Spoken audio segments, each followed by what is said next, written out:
সকল মহিলাদের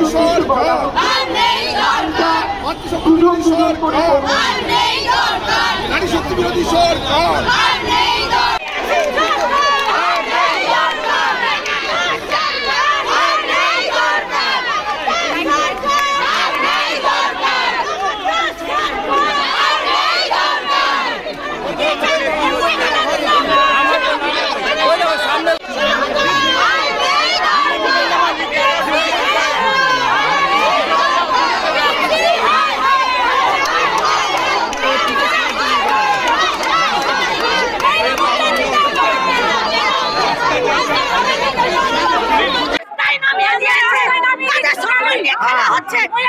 প্রতিবাদ মিছিল হবে,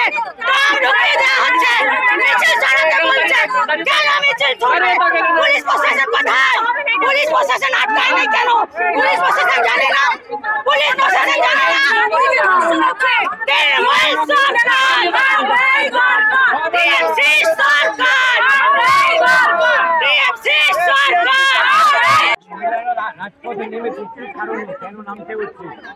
দেখুন, এই পশ্চিমবঙ্গে মহিলারা সুরক্ষিত নয়। আজকে আমরা দেখতে পেয়েছি যে আবগারি দপ্তরের বিভিন্ন জায়গায়, অর্থাৎ বিভিন্ন বারে, নাইট ক্লাবে মেয়েদের কর্মসংস্থানের কথা বলছে। ভালো, কর্মসংস্থানের জন্য আমরা প্রতিবাদ করছি না, কর্মসংস্থান নেই পশ্চিমবঙ্গে।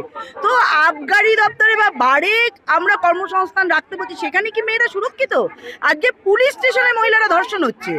আমরা সন্দেশখালীতে দেখেছি শেখ শাহজাহান পার্টি অফিসে রেখে পিঠে বানাতো। আজকে আরজি করের মতো ভয়ঙ্কর ঘটনা আমরা ঘটে যেতে দেখেছি, এবং এরম আরজি কর প্রত্যেক দিন এই পশ্চিমবঙ্গে ঘটে চলেছে। আমরা পার্ক স্ট্রিট থেকে, কামদুনি থেকে, আমরা হাঁসখালি থেকে, প্রত্যেক জায়গায় আমরা প্রত্যেক দিন মহিলাদের এই অসুরক্ষা দেখতে পাই। শুধু ধর্ষণ নয়, খুন করে তার বডি লোপাট করে দেওয়া হয়। তো এর প্রতিবাদে যেভাবে আমরা দেখতে পাচ্ছি যে বার গার্লস হিসাবে বা যেভাবে মেয়েদের নাইট ক্লাবে যেভাবে কর্মসংস্থানের কথা বলা হচ্ছে, কর্মসংস্থান করা হোক, আগে সুরক্ষা দেওয়া হোক মেয়েদের।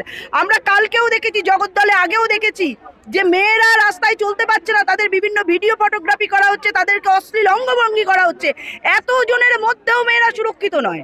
আজকে থানাতেও মেয়েরা সুরক্ষিত নয়। তাহলে আজকে আপনারা বলতে পারছেন সারা রাত এই মুখ্যমন্ত্রী বলেছেন যে রাত্রিবেলা কর্ম বন্ধ করে দেওয়া হোক, কারণ রাত্রিবেলা মেয়েদের সুরক্ষা দেওয়া যাবে না। অর্থাৎ মুখ্যমন্ত্রী জানেন যে এইখানে মেয়েরা সুরক্ষিত নয়, সেই জন্য রাতের কর্মসংস্থানে তিনি না করেছেন। তাহলে আজকে কিভাবে এই বারে বা নাইট ক্লাবে মেয়েদের কর্মসংস্থান করছেন?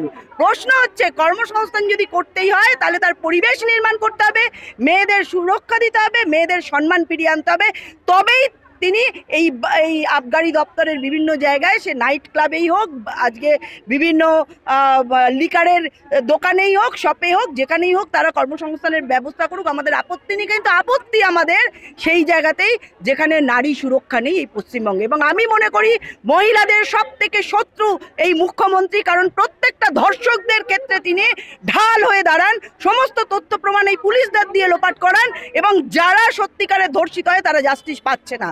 সেই জন্য আমরা এই জাস্টিসের জন্য, এই অন্যায়ের জন্য এবং মেয়েদের প্রত্যেক দিন তাদের মান সম্মান ভুল লুণ্ঠিত হওয়ার জন্য আমরা আজকে রাস্তায় নেমেছি।